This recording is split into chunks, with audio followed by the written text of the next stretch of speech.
L'exercice 4, donc la piste de lancement d'un projectile M comprend une partie rectiligne horizontale A, B, C et une portion circulaire C, D centrée en haut de rayon A qui est égal à 1 mètre d'angle au centre O alpha égale à 60 degrés est tel que OC soit perpendiculaire à AC. On suppose qu'il n'y a pas de frottement exercé par la piste sur le mobile tout le long du trajet parcouru par ce dernier. Donc le projectile M assimilable à un point matériel de masse M égale à 0,5 g est lancé à partir du point A sans vitesse initiale suivant AB de longueur 1 mètre avec une force constante F et horizontale et ne s'exerçant qu'entre A et B. Donc la force F, elle ne s'exerce que entre A et B. Et ailleurs, elle est égale à 0. Donc on donne G, on suppose que l'origine de l'énergie potentielle, c'est toujours cet axe ici. Donc la question 26, déterminer l'intensité minimale à donner à F pour que le projectile M s'arrête sur la piste en D. Quelle est la valeur minimale de la force F qu'il faut exercer pour que le projectile s'arrête au point D.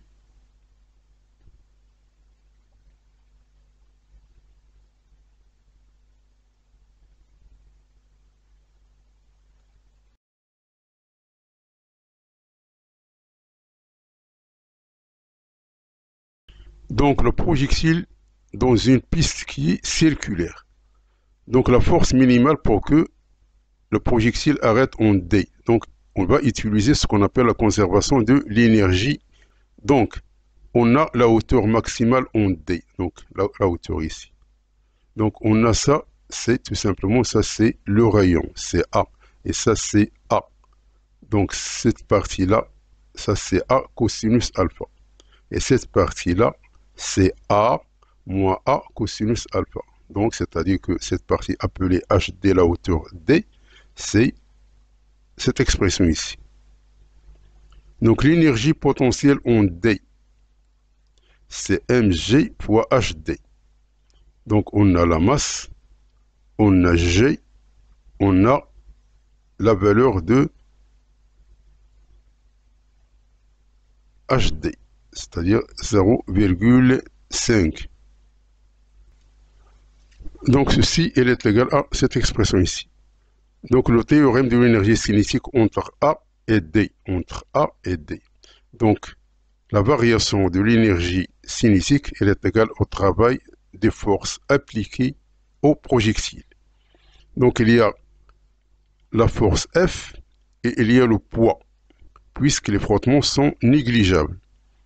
Donc l'énergie cinétique en A est égale à 0, car la vitesse initiale elle est égale à 0. E, l'énergie cinétique au point D, elle est égale à 0, car elle va s'arrêter au point D. Le travail de F entre A et D. Donc on sait que F, elle ne s'exerce qu'entre A et B. Donc ceci, elle est égal à le travail entre A et C, plus le travail entre C et D. Donc entre A et C, tout simplement entre A et B. C'est-à-dire que le travail, il est égal à F fois AB. Et AB est égal à 1, donc ceci est égal à F. Le travail du poids entre A et D. Donc le travail de A à C est égal à 0, car P est perpendiculaire au déplacement. Donc il reste le travail entre C et D. Donc le travail entre C et D, c'est moins l'énergie potentielle, c'est-à-dire moins cette expression ici. Donc et par suite, donc delta E, donc par suite ECD moins ECA, donc ceci est égal à 0. Le travail ici, il est égal à F, et ça est égal à moins mg hd. Donc ceci nous donne F est égal à cette expression ici, donc est égal à 2,5 10 moins 3 newtons. alors cette valeur-là ne figure pas parmi les solutions car il y a une erreur. Donc, pour que la solution de f soit compatible avec cette partie-là, il faut que changer la valeur de m. Donc m, c'est pas égal à 0,5 grammes, mais elle est égale à 0,5 kg. Donc dans ce cas-là, si f, donc dans ce cas-là, si m égale à 0,5 kg et non 0,5 g, alors on aura donc f est égal à 2,5 newtons. Donc il faut cocher la réponse A, qui est la réponse juste, et il faut suivre le raisonnement de l'exercice avec m égale à 0,5 kg et non 0,5 g. Donc ça, c'est faux. Donc ça, c'est 0,5 kg.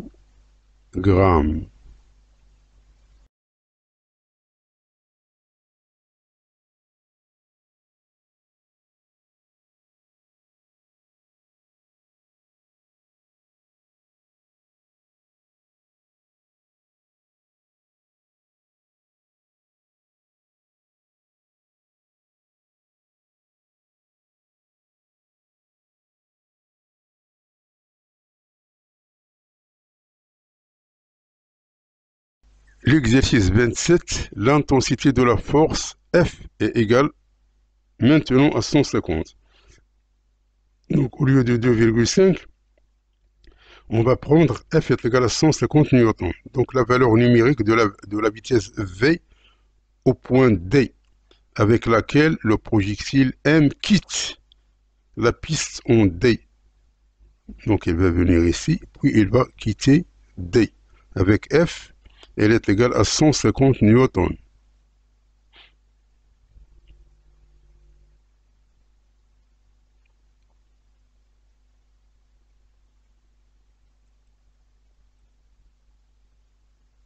Donc la vitesse en D, c'est F est égal à 150 newtons pour que le projectile quitte la piste. Donc le théorème de l'énergie cinétique entre A et D.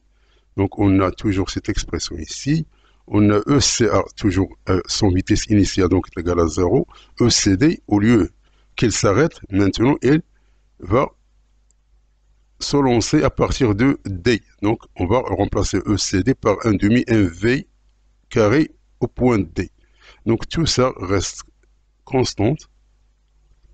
Donc tout simplement ECD qui a la valeur 1 demi MV au carré D au lieu de 0 comme pour l'exercice 26. Donc c'est-à-dire on a F, on a tout ça, donc on va trouver que la vitesse de D elle est plus proche de 25 mètres par seconde, donc il faut cocher la réponse D qui est la réponse juste.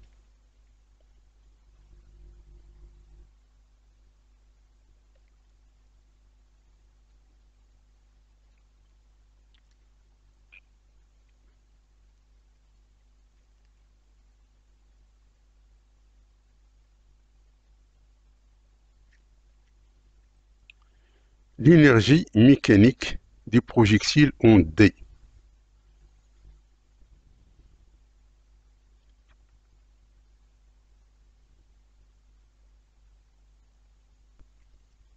Donc donc, on a l'énergie cinétique et on a l'énergie potentielle. Tout simplement, donc l'énergie mécanique en D, c'est la somme de ces deux énergies. Donc on va trouver qu'elle est égale à peu près à 150 joules. Il faut donc cocher la réponse D qui est la réponse juste.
L'exercice 5. On étudie le centre d'inertie du ballon. Au volley-ball, la résistance de l'air est négligeable. Le joueur frappe le ballon situé en A et lui communique une vitesse V0 qui est égale à 10 mètres par seconde et faisant un angle alpha avec l'horizontale. Donc le point A a une hauteur H, grand H, elle est égale à 2,80 mètres du sol. Le filet est situé à une hauteur est égale à 2,50 mètres. Donc la masse du ballon M est à peu près égale à 280 grammes. Le rayon du ballon A est égal à 10 cm. Donc on donne G. Donc la question 29, le centre d'inertie de la balle passera juste au-dessus du filet. Juste au-dessus du filet situé à D est égal à 10 mètres du point du lancement. Lorsque l'angle alpha est tel que sa tangente est. Donc on cherche tangente de alpha.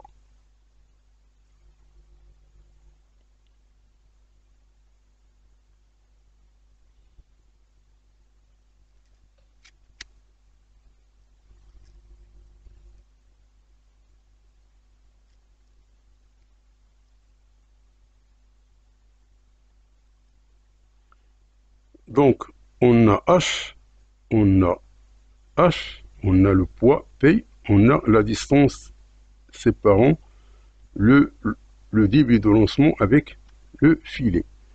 Donc ça c'est simplement, donc j'ai tout simplement écrit l'équation de la trajectoire parce que ça tout simplement il faut c'est tout simplement il faut mettre, puisque la résistance de l'air elle est égale à 0, donc il ne se met que son poids, c'est-à-dire le principe fondamental de la dynamique. Donc P elle est égale à M gamma, c'est-à-dire que gamma est égal à moins G, et vous faites deux intégrations, vous trouvez cette équation ici.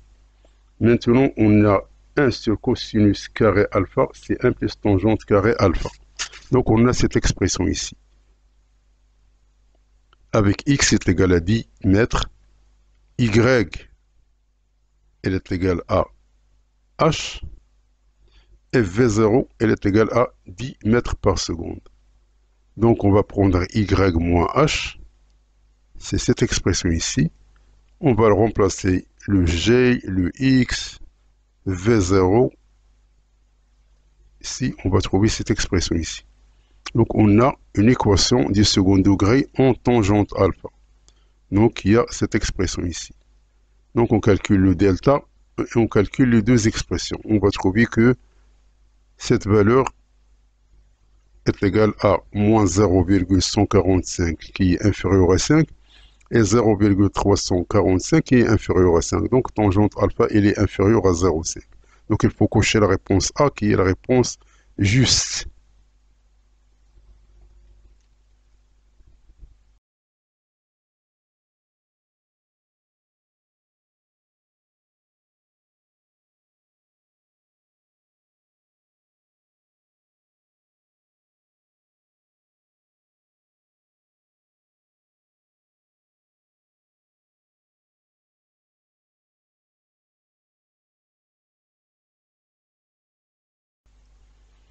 La question 30, la valeur de l'angle alpha vaut maintenant alpha égale à 45.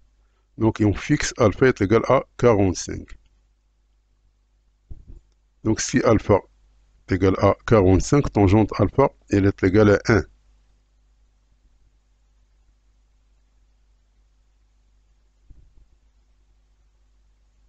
Donc, si tangente alpha, elle est égale à 1, c'est-à-dire que cette valeur, c'est pas exact.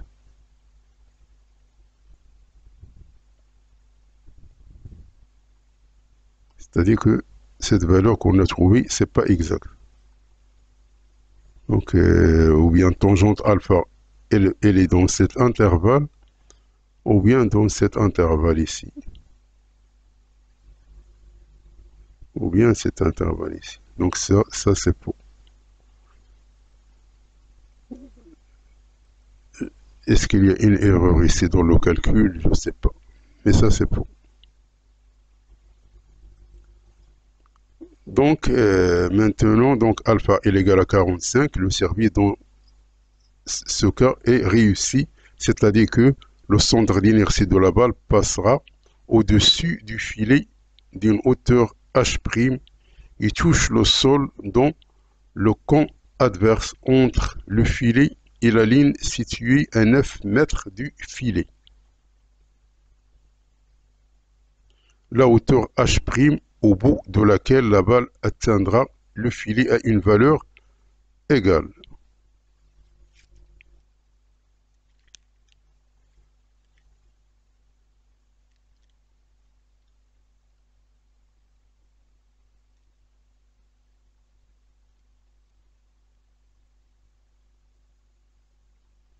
Donc on a toujours H, on a un H', c'est-à-dire que ici, il parle de passe au-dessus du filet, d'une hauteur H'.